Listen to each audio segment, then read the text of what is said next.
Our next destination is Mandai Rainforest Resort by Banyan Tree, and it's near the Singapore Zoo. Okay, we're almost at the resort. We just reached Mandai Rainforest of Banyan Tree. We took a grab coming here. So this is an aqua resort, and it's quite far from where we came from, which is the Swiss Hotel. There you go, Mandai Rainforest. First time to be here because it's supposed to be very expensive.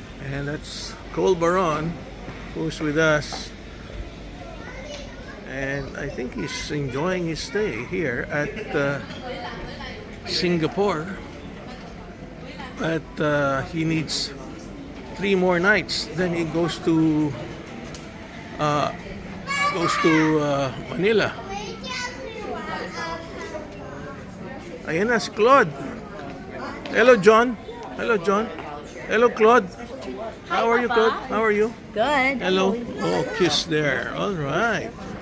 Buntis si Claude. And this is the check-in area.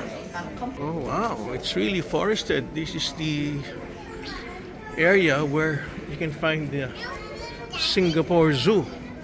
And it's actually quite near Johor Bahru. Yes. Very far. Well, not that far. I would say 20 to 30 minutes away.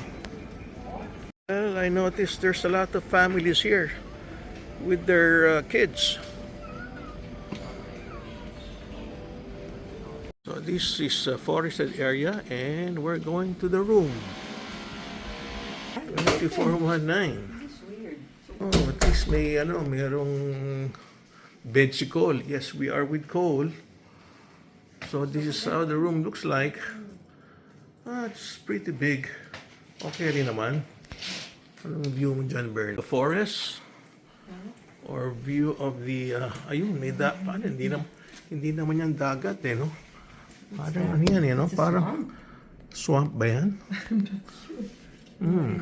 Okay, so let's check. Here's the toilet. Aba, pag naligo ka pala, overlooking Overlooking. Okay, it's time to relax. Mama Berna, relax muna tayo. So ito yung magiging view natin. Breakfast tomorrow, anong oras? Ibig sabihin yung breakfast natin, breakfast sa zoo? Berna? You can choose. You can choose? Okay. Okay, chill out. You want breakfast in the zoo, 8:30, you have to be in the lab. Syempre, maganda. Breakfast by the zoo? All right.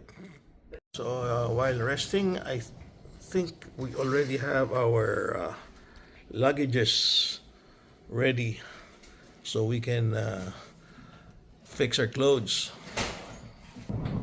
Okay. So, ito palang resort natin. We'll have a sunset view.